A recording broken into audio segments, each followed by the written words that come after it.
Bueno, bienvenidos a Aucas. Una vez más, estamos aquí en el set con un invitado muy especial. Tenemos aquí a Irán Pacheco. ¿Qué ondas, tremendo Irán? Hola, Bienvenido. Muchas gracias por la invitación. ¿Cómo estás, Irán? ¿Bien? Bien, aquí queriendo platicar con ustedes, a ver qué sale de esto, ¿no? Aquí. No, la verdad estamos muy contentos, puesto que, pues ya saben, semana tras semana tratamos de subir contenido que sea muy bonito, agradable, que sea de, ¿cómo se puede decir?, de desarrollo, de crecimiento. Y esta semana traemos a un escritor, Sí, amigo, qué chido. de ya unos años que estamos celebrando que ha publicado su primer libro. Y pues tiene otros en fila, ¿no? Hay otros ahí que a lo mejor ya están terminados, ahorita nos van a platicar el chismecito y todo. Pero en medio de todo esto, pues te tenemos aquí en la casa de Aucas, contentísimos de que estés con nosotros, Irán. Muchas Y gracias. esperamos que sea un buen tiempo. Claro Háblanos que sí. un poquito de ti, Irán. ¿Quién es Irán Pacheco? A ver. Pues Irán Pacheco es una persona que es soñadora. Soñador. Sí, en realidad soy como cualquier otro, como cualquier persona, pero sí, toda la vida he sido, de una forma u otra, una persona que sueña, ¿no? Que sueña. Tan es así que pues mira, hace 4 años, si me hubieras dicho tú que yo era un escritor, me hubiera reído de ti, ¿no? Pero aquí estoy, mira, tengo este libro ya en mis manos, mi primer publicación. No es mi primer libro, es mi primera publicación. Ok. Sí, pero sí, ya despegué como escritor, ¿no? En ese sentido. Yo, así para contarle un poquito pues a la gente que nos esté viendo, el libro pues se llama Pluma Blanca y es un libro que yo sé así pues obviamente por la cercanía, un poquito de cómo inicia, cómo se gesta, a grandes rasgos como tal, ¿no? ¿Qué te mueve a escribir este libro, Irán? Este libro en sí fue... es mi segundo libro, ¿no? Pero en realidad fue el resultado de mi primer libro.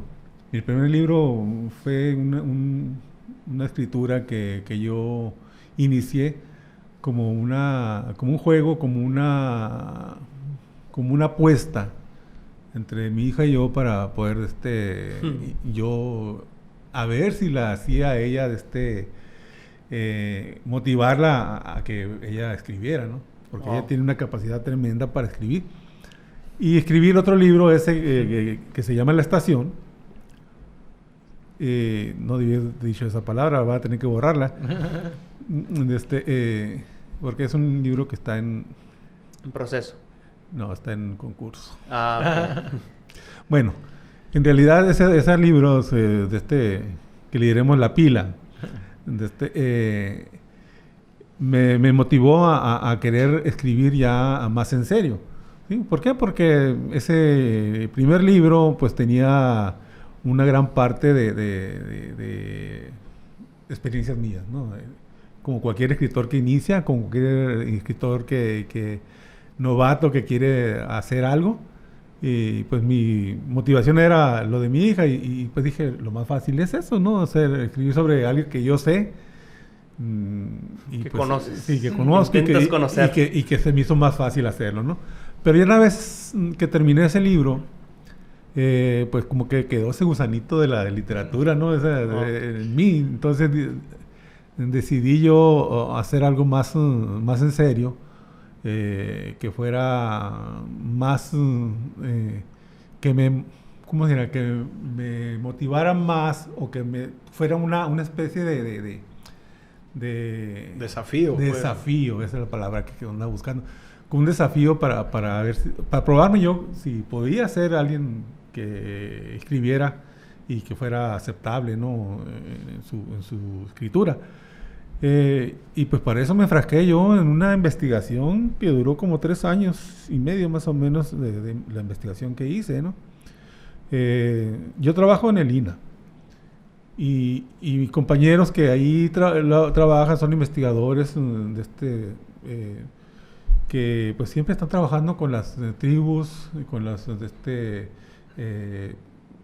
las comunidades tribales, indígenas, y de una forma u otra me llamó la atención querer hacer algo de lo que ellos hacen, pero lo que ellos hacen es historia y tiene que ser un fijo, tiene que ser algo que está documentado, que está probado por mucha investigación, ¿no? Uh-huh. Entonces mi intención era hacerlo, pero de la manera artística, la manera literaria, ¿sí?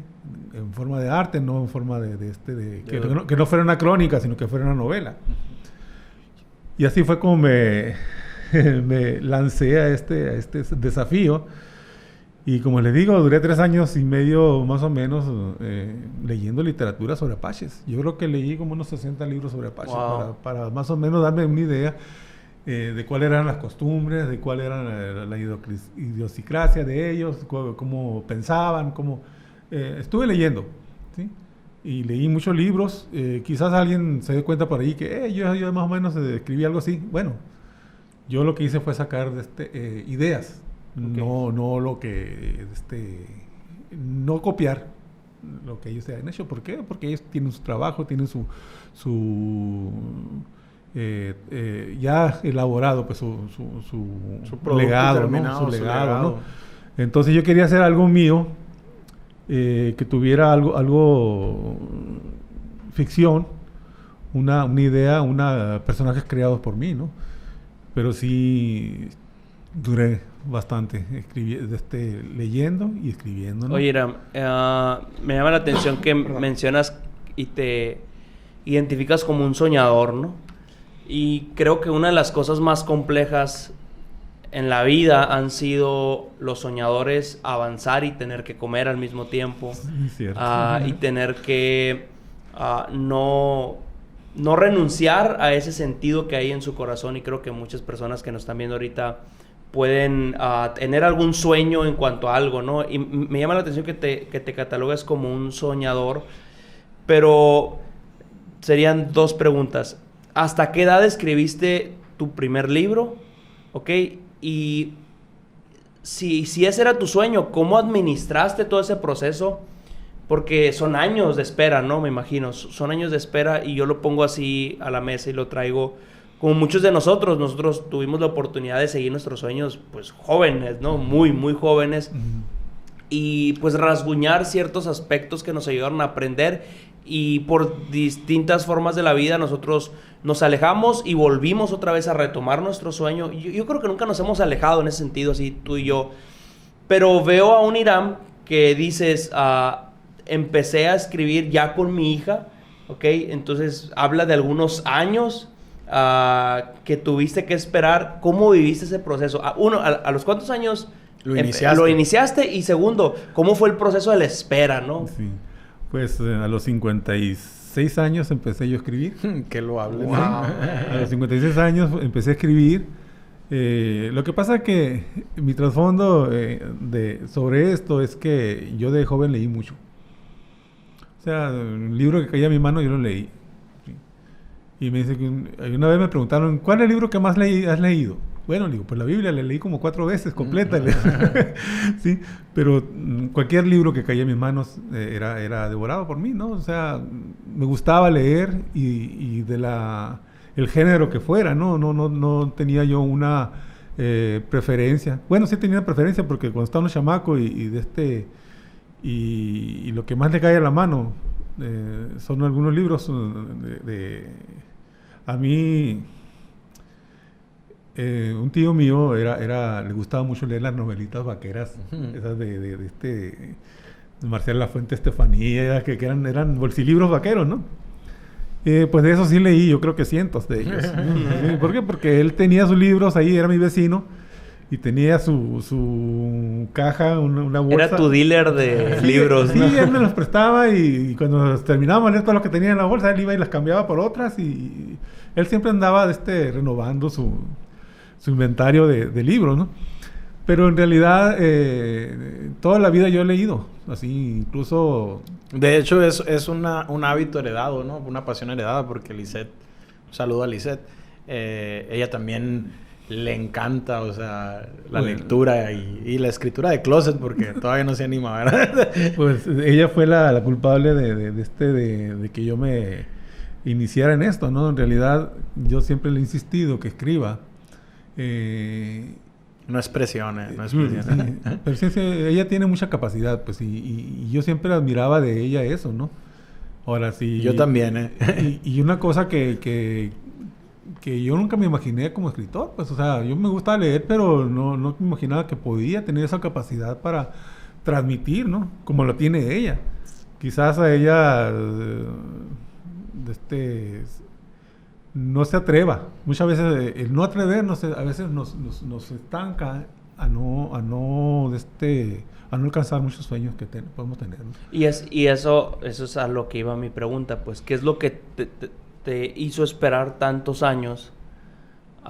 Y hoy, por ejemplo, ves a tu hija y dices, hey, a lo mejor es un grito de no hagas lo que yo hice de esperar tanto tiempo. Pero se me hace muy interesante que los grandes escritores de la época, que hoy son históricos, empezaron después de los 37 años a escribir, o sea... Y hoy vemos a un chamaco de 15 años... Muchos artistas en la historia empezaron ya grandes, ¿no? Así es. Es que normalmente una persona que ya ha recorrido un largo trecho en la lectura, quizás empieza a tener ya una pequeña autoridad para poder escribir. ¿Sí? No es fácil para una persona que no ha estudiado letras, que no ha estudiado periodismo, que no ha estudiado nada o historia, algo que lo ligue a crear. Sí, una persona que nomás ha leído, pues, o sea, se conforma con eso normalmente, de leer nada más.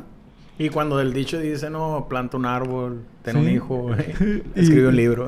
Pero fíjate, acabo de leer uno de que dice, lo difícil no es plantar un árbol, ni tener un hijo, ni escribir un libro. Lo difícil es que no talen el árbol, mantener un hijo y que te lean el libro. Claro. Realmente, sobre todo en México. Realmente muchos escritores, eso es lo que anhelan, ¿no? Que lo lean. Porque habemos muchos escritores, algunos más capacitados que otros, pero todos de una forma u otra quisieran que sus libros fueran leídos, ¿no? Y sobre todo que también nos enfrentamos a estamos en un tiempo donde, por así decirlo, los monopolios o la industria como tal, hasta al igual que los algoritmos de las redes sociales, ¿no? O de YouTube, que van sesgándote, ves un video y ahora te muestro uno similar, ¿no? Uh-huh. Y van sesgando tu camino, ¿no? De tal manera que, bueno, tuviste un video y mañana quieres ver de otra cosa, pues, ¿no? Uh-huh. Algo similar sucede con estos imperios, ¿no? Que dirigen la literatura en México. De tal manera que ellos a veces deciden qué se vende o qué no se vende. Uh-huh. Y limita bastante el ejercicio de la creatividad del escritor, ¿no? Sí, buscan la tendencia, pues. Entonces, claro. Un libro que no llama la atención, difícilmente la gente lo va a agarrar y lo va a tratar de leer. Pero pudiera ser tendencia fácilmente. Claro. O sea, yo estoy leyendo aquí lo que dice Lisette. Dice, Pluma Blanca retrata la fuerza y el carácter de una mujer nacida en Sonora, cuyo sufrimiento e historia mezcladas con personajes extraños, chamanes y apaches, se vuelven una lectura adictiva y magistral, fácil de leer y difícil de soltar. Se termina y quieres más. Y aquí voy, la pregunta para ustedes dos. Yo sería como que la entrevistador con los dos escritores, ¿no? Sí. Antes era más complicado publicar un libro. Hoy creo que hay muchas formas alternativas, ¿no? Pero sigue existiendo ese monopolio aún en esta diversidad. Sí. Pues no sé qué te va a decir. Sí, de hecho... Y, perdón, eso es uno. Y dos, ¿qué tan difícil ha sido en Sonora ser un escritor independiente? ¿Ok? Entonces sería la primera pregunta. Mira, mi experiencia ahorita es de novato. Uh-huh. Sencillamente soy novato, ¿no? Hay escritores ahorita, muy buenos escritores en Sonora, pero muy pocos son conocidos. Y condecorados, ¿no? Y hay muchos condecorados, ¿no? Y yo conozco varios que han hecho muy buenos libros y los he leído, ¿no? Y todavía hace 2, 3 años para atrás, un año para atrás, pues no había leído tantos libros de personajes locales. Sí, porque siempre me enfocaba yo pues las tendencias, a los famosos. Y de una forma u otra, pues a veces tener en la mano la oportunidad de comprar un libro no siempre es sencillo, ¿no? ¿Por qué? Porque tendrías que tenerlo en la mano para decidirte comprarlo. Entonces, si no eres frecuentes a las librerías, si no te encuentras con alguien que te ofrezca el libro, entonces realmente a veces no consideras tú comprar un libro.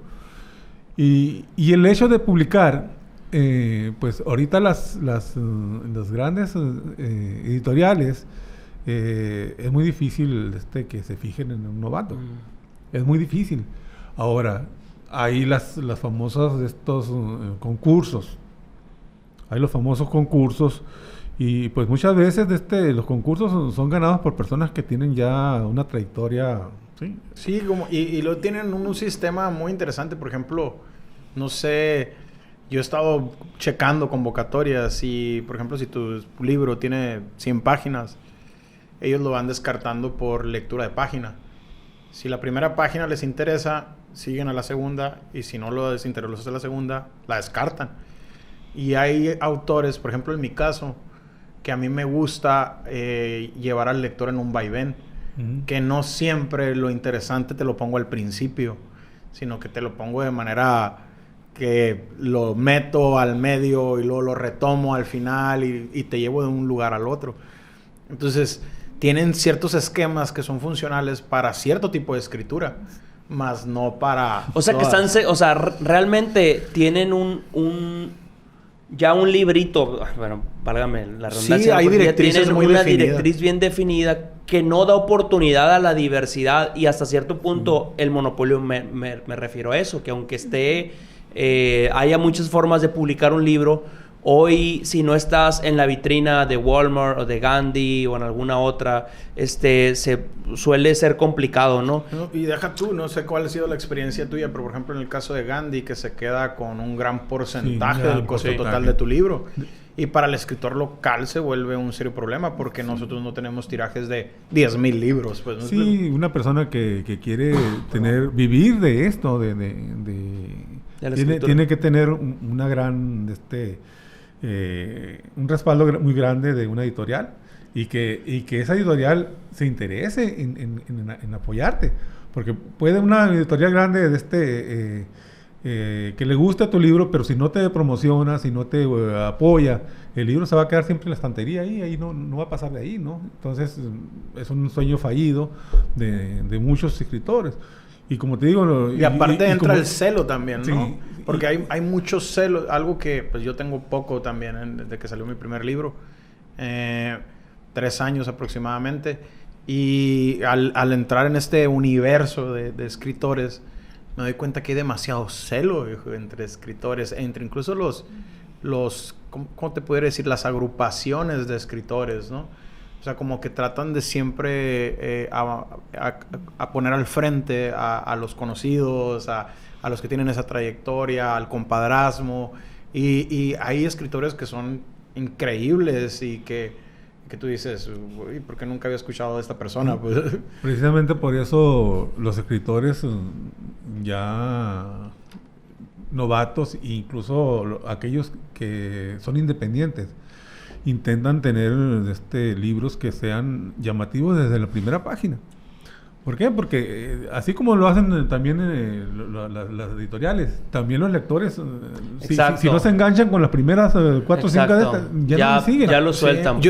Yo escuchaba a un escritor decir, si en este tiempo se hubiera publicado La Ilíada, sería un fracaso. Sí. Porque La Ilíada es uno de esos libros que te empieza a nombrar persona por persona de qué familia era o cuál era su profesión.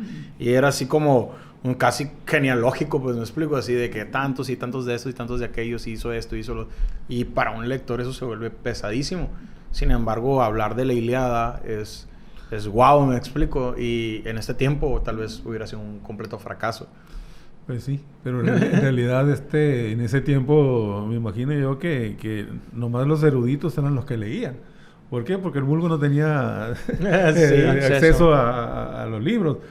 Y ellos fueron los que le dieron esa amplitud a esos libros, ¿no? Esa escritura. Y aquí, por ejemplo, y es otra vez va para los dos, porque son los escritores.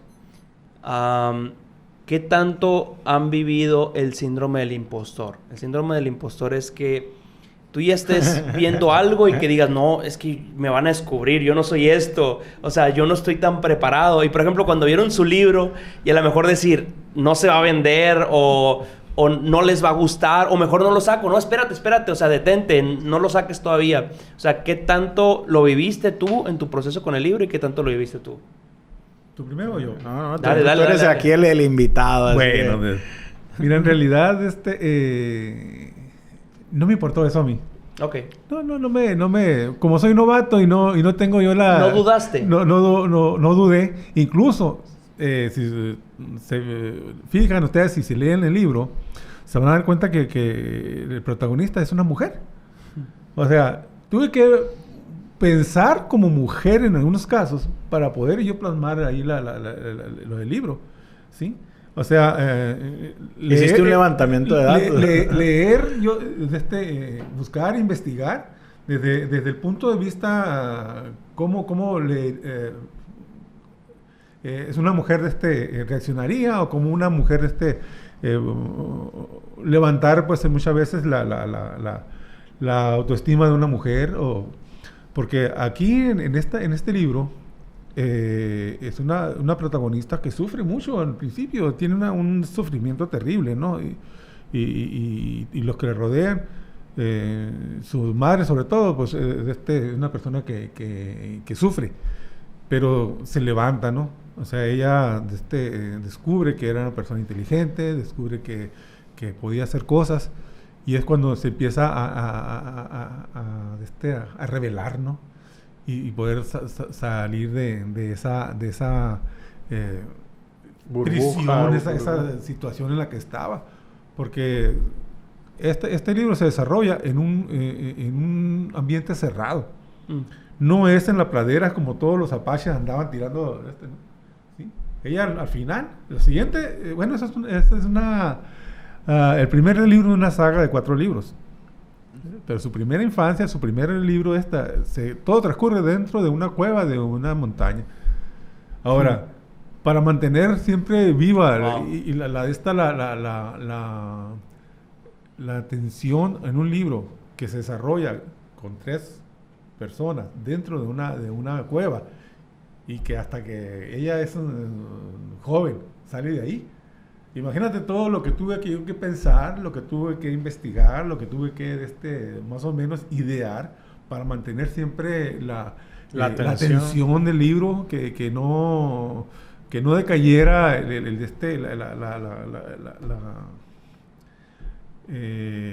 interés. El interés, sobre todo, ¿no?, de las personas que digan, oye, que siguen el siguiente capítulo, ¿no? Porque es muy fácil caer en eso. Y sobre todo también cuando uno no encuentra qué poner y trata de rellenar, meter relleno en una trama, el lector no se da cuenta. Sí. Se da cuenta. Entonces, yo tuve que investigar, duré 3 años y medio haciendo este libro. Wow. ¿Sí? ¿Por qué? Porque investigué mucho. Yo si algo me llamaba la atención y que no me cuadraba, yo investigaba. Una cosa, cada personaje fueron muy investigados por mí. La protagonista, si ustedes ven ahí ven una persona blanca, ¿sí? No es una indígena de rasgos apaches tan marcados como eran, ¿no? Entonces está muy interesante, ¿sí? Está muy interesante el por qué es blanca. Sí. Y yo creo que no hay que spoilear al lector, para que lo compre. ¿Hasta qué punto quieres hablar de eso? No, fíjate que eso se define en las primeras páginas. Okay. O sea, no hay problema por eso. El problema viene todo lo demás después. Pero cuando yo decidí que tenía que tener una característica muy especial este personaje, anduve varios días sí, pensando qué podría tener de característica mi protagonista, porque había decidido yo como todo escritor novato, ¿no? Que luego agarra un cliché y dice, pues voy a agarrar que sea una mujer apache y un indio yaqui. Y van a ir 2 historias paralelas y al final los voy a juntar, ¿no? Pero cuando me puse a investigar, primero sobre los apaches y luego quise investigar lo de los yaquis, me di cuenta que era una labor titánica de comprender las culturas, aunque pudieran ser casi parecidas, no eran parecidas. Y las situaciones que vivieron ambas de estas tribus tampoco fueron parecidas. Bueno, en el sentido de que fueron masacrados y que fueron... Sí. Todo lo que pasaron con ellos, sí tienen algo de similitud. Pero en realidad, para mí, al momento en que empecé a leer sobre los apaches y cuando quise definir la obra que yo iba a hacer, entonces decidí quedarme nada más sobre una sola línea. O sea, después escribiré sobre los yaquis, ¿no? Y entonces los apaches, dije, pues, ¿qué características le puedo poner yo a esta mujer apache? Porque no va a ser un apache, un líder apache acá, ¿no? Como la mayoría de estas películas, la mayoría de los libros hablan sobre un jefe apache y un jefe acá, un jefe que de una forma u otra sobresalió. Aquí tenía que sobresalir una mujer que fue maltratada. Qué lindo. Y entonces, ¿de qué manera? Dije yo, la voy a hacer a ella que tenga una característica muy especial. Sí, así que anduve días anduve pensando en qué característica tenía que tener esta mujer. Y un día en la calle veo pasar a una mujer albina por frente de mí, ¿no? Dije, mi protagonista va a ser una mujer albina, una apache albina. Me puse a investigar si había situaciones de albinismo entre los indígenas, ¿sí? Anduve leyendo, anduve buscando y por allá encontré un libro en francés, un libro de medicina, que pues uno de los apartados que tenía ahí era sobre albinismo, ¿no? Estaba hablando sobre albinismo, que el albinismo se da una frecuencia de 1 por cada 300,000 gentes, total, ¿no? Pero el tomo ese del albinismo empezaba con una historia, ¿sí? Y de un antropólogo muy famoso, muy difícil de pronunciar, Alex Hartrika. Y él encontró una aldea en Arizona, en la parte alta, en lo que es Mesa Negra, ahí en Arizona, entre la tribu Hopi, hay una reservación ahí más o menos de los Hopis. Encontró una aldea que tenía un alto índice de albinismo. ¿Sí? Entonces, ya él se puso a investigar por qué. Entonces se dio cuenta que el albinismo era considerado, las personas albinas eran consideradas unas personas muy especiales y total que tenían toda una categoría. Una construcción social alrededor. Sí, ¿por qué? Porque en realidad cuando decidí que la protagonista iba a ser una mujer albina, y que investigué y encontré esa información de los indios Hopis, fue así como yo dije, pues le voy a dar esa característica, ¿no? a la mujer apache. Y pues algo que es muy importante para los Hopis y incluso para la mayoría de los indios americanos, es que le daban una cierta calidad, un cierto respeto a lo que es el albinismo, ¿no? O sea, considerarlos como personas muy especiales, ¿no? Y el hecho de que ellos, que no puedan andar en el campo, que no puedan andar cazando búfalos, que no puedan andar en guerra, pues ellos tenían que estar siempre en la aldea, ¿no? Bajo el resguardo del sol. Y fue así como ellos se empezaron a convertirse en curanderos, que era lo que más se le podría facilitar a ellos, pues por estar siempre ahí, ¿no? Y de una forma u otra fueron adquiriendo categoría porque eran personas que ya influían en lo que era la... Que lo encontraste estudiando un libro... Sí. Que estaba en francés. Ajá, que estaba en francés. En realidad... O sea, en tu análisis. Sí, yo anduve buscando... De hecho, lo encontré en el internet. O sea, buscando información sobre el albinismo, ¿no? Total que en una de tantas ahí apareció un libro, un libro en francés de medicina, ¿no? Y que hablaba sobre el albinismo, porque yo andaba buscando específicamente en internet el albinismo. Wow. Y el albinismo en las tribus, no el albinismo general.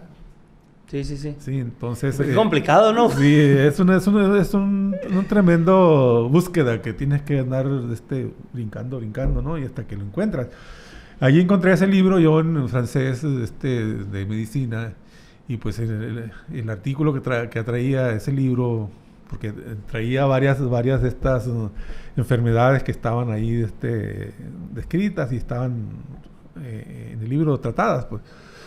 Y al empezar a encontré ese artículo sobre lo que era el albinismo, pues me encontré una historia ahí, ¿no? Con el que empezaba el artículo sobre el albinismo, sobre un antropólogo, por allá en 1900 fue esa situación, un antropólogo muy famoso que en realidad le decía que tiene un nombre muy extraño. Sí, muy difícil de decirlo. De decirlo, ¿no? Alex Haldrika, algo así, ¿no? Te sale bien, ¿eh? Pues sí, pero quién sabe si está bien dicho. Si lo dije bien, ¿no? Pero sí, ese antropólogo, pues los estudió, ¿no? Ahí encontró esa aldea entre los Hopis, en la parte norte de Arizona, lo que se llama la Mesa Negra, California, Arizona. Y encontró esa tribu, esa aldea, que tenía un alto índice de albinismo. Y resulta que, pues él, viendo ahí, ¿por qué? Pues si el albinismo se da a uno en cada 300,000 gentes y no en un solo lugar, sino que es arbitrario. Arbitrario, no sigue un patrón. Y en realidad, pues, ahí sí seguía un patrón porque había en una aldea de 2,000 gentes, había como 5 albinos, ¿no? Cuando se da uno en cada 100,000, ¿no? Sí, pues uno en cada 300,000 y ahí en 2,000 gentes. Imagínate que 5 albinos. ¿Qué está pasando ahí? Esa incidencia muy grande, ¿no? De albinismo. Pues ya le investigó y se dio cuenta que, pues, como eran muy especiales y que ellos no podían salir y se convertían en chamanes y adquirían cierta categoría, pues de una forma u otra las personas, los hombres se iban a trabajar, y dejaban ahí pues a las mujeres ahí en la aldea y ellos ahí... Matanga, decían. Sí, ellos empezaron a meterse con las mujeres y empezaron a generar un gen recesivo más menos recesivo, sino que más asiduo, ¿no? A que saliera a la luz. Y fue así como encontró esa situación. Y el personaje sale. Y este personaje, pues, dije, pues, la mamá de este personaje, pues, va a ser una mujer Hopi, ¿no? Que ya traía en sus genes ese gen recesivo del albinismo, ¿no? Aunque ella no fuera albina, pues, pero lo traía en su sangre. Y pues al casarse con el Apache nació la guerrera Apache de Sonora. La guerrera Apache de Sonora, wow, ¿no? Qué lindo. Y pues así tiene muchos detalles esta novela. Y pues la mayoría, la historia que se maneja sobre los Apaches normalmente son sobre partes militares, ¿no?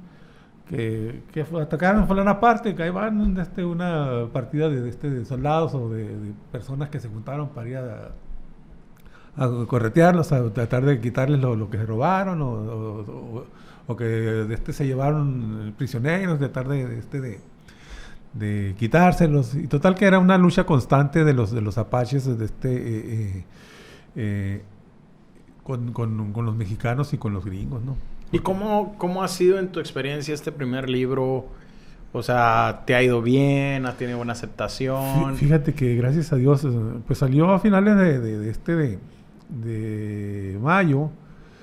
Y pues lo que va julio y con la pandemia, pues no ha sido muy fácil hacer la venta. Pero yo hice un tiraje de 300 libros Y pues ya llevo vendido más de la mitad. Wow. ¿En cuánto tiempo? En 2 meses, 2 meses, que tengo. Oh, wow. 2 meses y medio, ¿no? No, muy ¿Y en qué plataformas se puede encontrar, Irán, este libro? Mira, el libro físico, aquí en México, pues yo lo tengo, ¿no? En mis manos. Y yo lo puedo mandar a cualquier parte de la República. Cuesta 40 o 50 pesos el envío. El envío. Entonces, yo creo que la gente lo puede adquirir y sufragar ese gasto. ¿Nos pueden escribir si lo quieren? Sí, si lo quieren, pues me buscan aquí en HP Fraijo, en mi Facebook, y de una forma u otra se contactan Se los conmigo. hacemos llegar. La otra es que si usan Amazon, los que viven fuera, en Estados Unidos, ya hay gente que me ha comprado en Estados Unidos. ¿Y por Amazon ya también? Lo tengo en Amazon y lo tengo Wow. en Kindle. ¿Sí? Ujú. En Kindle lo tengo también en digital. Órale. Entonces hay personas que también lo han bajado en Kindle, ya lo han comprado. Qué chido. Entonces hay una persona aquí en Hermosillo, le dijo, oye, yo no puedo leer el libro porque tiene problemas de visión, pues por el azúcar, por la diabetes. Y yo uso el Kindle, me dijo, porque puedo hacer las letras grandes y puedo leer, ¿no? Y pues ahí está, le dijo, ya está el Kindle, lo puedes bajar. Y sí, ya le di la liga y todo, y eso fue hace 1 mes y medio, más o menos. El domingo pasado me habló.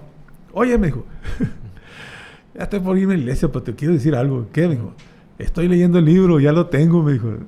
Puta, ¿cómo lo estoy disfrutando? Y es que qué bonito cuando alguien te habla y te dice te eso. lee, ¿verdad? O sea, te leo. A mí, por ejemplo, de repente yo me pongo a publicar mensajes de la gente cuando ha leído el libro. Y se siente tan bonito Que te reseñen, ¿no? Ajá, o sea, que te digan, tuve esta experiencia o me quedó esto o lo que sea, ¿no?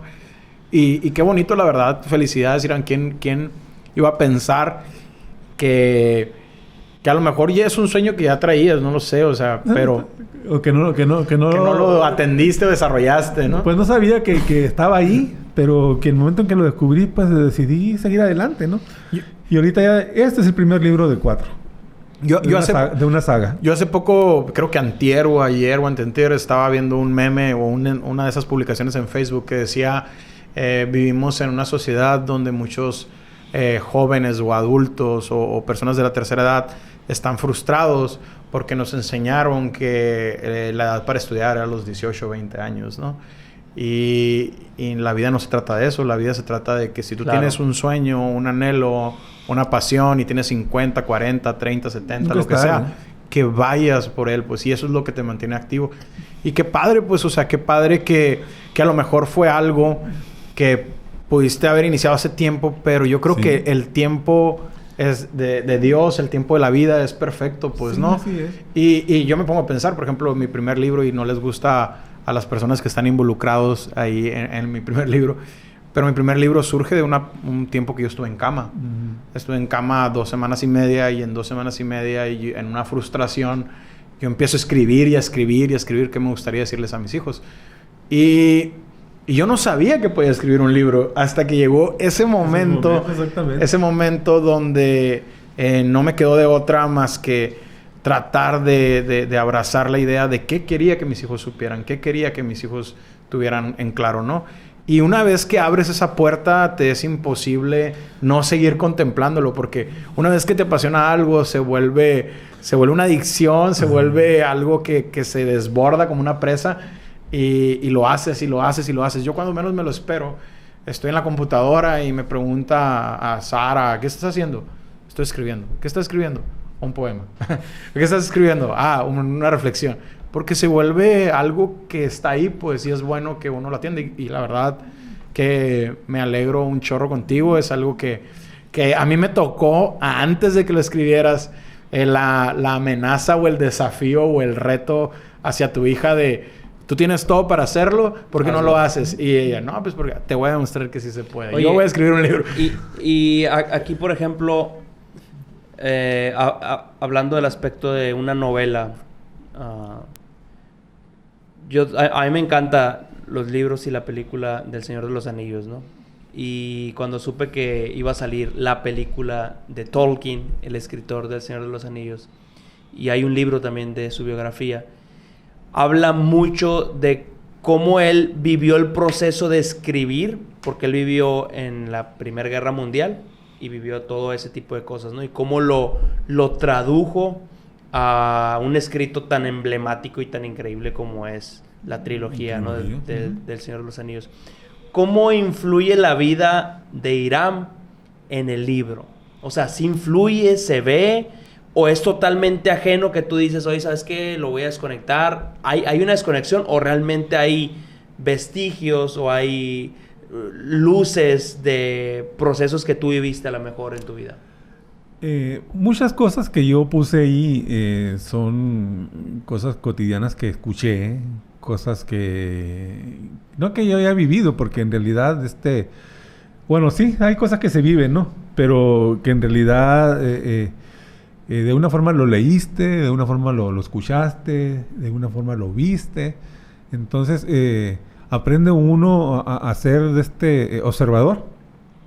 Yo siempre he dicho que yo tengo memoria fotográfica en el sentido de que si yo escucho algo, aunque es auditivo, pues, pero también puede ser fotográfica, porque lo que me pasó, por ejemplo, con el COVID. Yo estuve internado en COVID, en el hospital, y estuve en un área en el que se murió el que estaba aquí, y luego se murió el que estaba enfrente, y luego que... Entonces, es una lucha ahí difícil, que que tienes que estar tú bien entero, o sea, tú bien posicionado en lo que tú crees, en lo que tú quieres, en lo que tú deseas, y sobre todo tener fe en que Dios te puede sacar de ahí, ¿no? Entonces, empecé yo a escribir eso, mi estancia ahí, y me dicen otros, híjole, dice, parece que yo estaba ahí viviendo lo que tú estabas, estabas ahí, pues. ¿Por qué? Porque yo empecé a escribir cómo llegué, cómo estaba la persona, quién era la persona que estaba acá, y cada uno, pues, empecé a describirlos, y eso lo empecé a escribir ¿cuántos eran? Como 7, 8 meses después.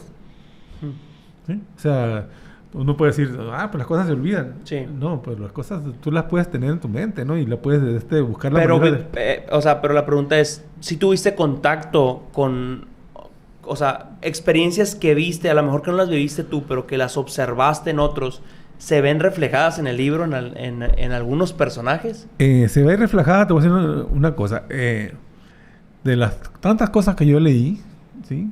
Yo leí muchos libros sobre western, pues. Sí. A mí me encanta, las películas western me encantan, ¿no?